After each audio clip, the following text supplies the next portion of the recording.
Hi everyone, today I'm going to try the SCHMINCKE gouache that I recently got and shared with you in my previous art supplies haul video. So naturally I started with some swatches to see what the colors look like and the consistency and how opaque they are. So I used the paint right out of the tube, literally right out of the tube, and I did not add any water at all. And right away I noticed that the colors that are in that set are pretty transparent, which is a real bummer.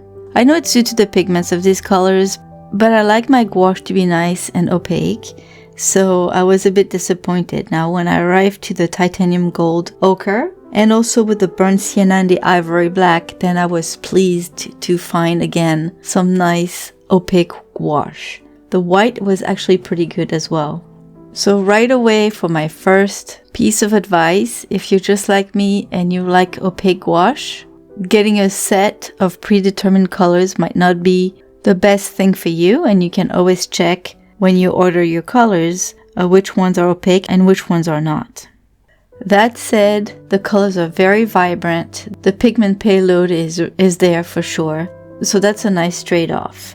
The tube also indicates the light fastness, and in this set at least, from 2 stars for the Madder Lake Deep, which is pretty normal for this kind of colors, up to 5 stars. So most of them are either 4 or 5 stars, which is great.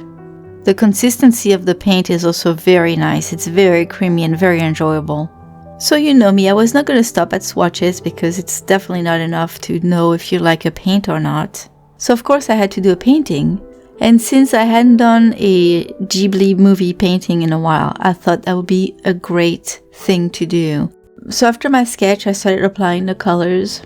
I knew I was going to end up covering the sketch lines, but it's okay. It's a pretty basic painting. Not painting, but sketch. There's no elaborate constructions or anything that needed to be done, so it doesn't have to be accurate. It's a landscape. So I ended up sketching the fields again with the gouache. The good thing with the gouache is because of its opacity, you can always cover up and fix your mistakes. So again, no big deal. But right away, I started struggling. And boy, did I struggle for a very, very long time.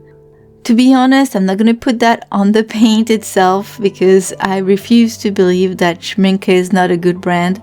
And I think the reasons for my struggle comes from me. First, I haven't been using actual gouache much lately. I've been using a lot of acrylic gouache, which is quite different. Actually, I find it a bit easier than regular gouache because you can just keep on adding layers without moving the previous layers. Once the paint is dry, it's like acrylic. You cannot remove it. So if you want to add more layers on top, you're free to do so without blending the layers underneath. So it doesn't really matter if you use thin or thick paint. It's a very flexible medium. Now when you use gouache, the easier way to go about it is to start with very thin down layers, because when your gouache is diluted with water and it dries, it's easier to add thicker layers on top of it without moving your previous layer much. And that I didn't even think of. I've been so used to using the acrylic gouache. So I pretty much went straight up with thicker layers, and so adding other layers on top of them was a bit tricky. So I had to make sure to wait till they were really dry, sometimes using my hairdryer, and that made it easier for me to apply more paint on top of it. I also had a pretty hard time making the greens that I was looking for. This whole painting is about the greens and the blues, but mostly the greens, and I could not for the life of me mix the same greens that I saw on the original painting.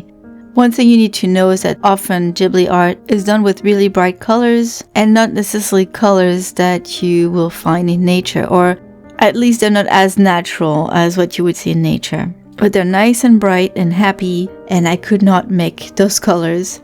I'm so used to using, again, acrylic gouache, and I have so many different colors, and I'm so used to use all the different convenient colors that I have because it's fun to use them. It's fun to not have to mix your colors. Now don't get me wrong, I can paint with a limited palette, but it's simply really hard to mix colors that aren't as natural looking as as they are in the Ghibli landscapes.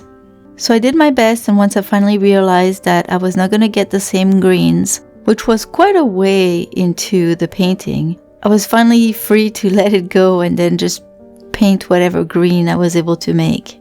And I finally started enjoying painting. And finally, my last bit of frustration was that, I painted on a very small format.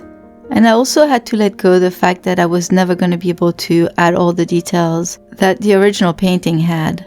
So all in all, I'm pretty sure the paint is pretty good. I just need to go past my frustrations with this painting, and I need to use it more to get a better idea. I do like the painting, the final painting in the end. I think it turned out really nice. And I'm going to use the paint again for different subjects and practice more so that I'm more familiar with gouache again. That way I can get a better idea. But, so far I really liked it. Oh, and by the way, sorry for the blurriness of the video. I must have changed my settings by mistake when I changed my memory card, and I tried to edit the video the best I could so that you wouldn't have too much of the blurry parts. But anyways, thank you all for watching.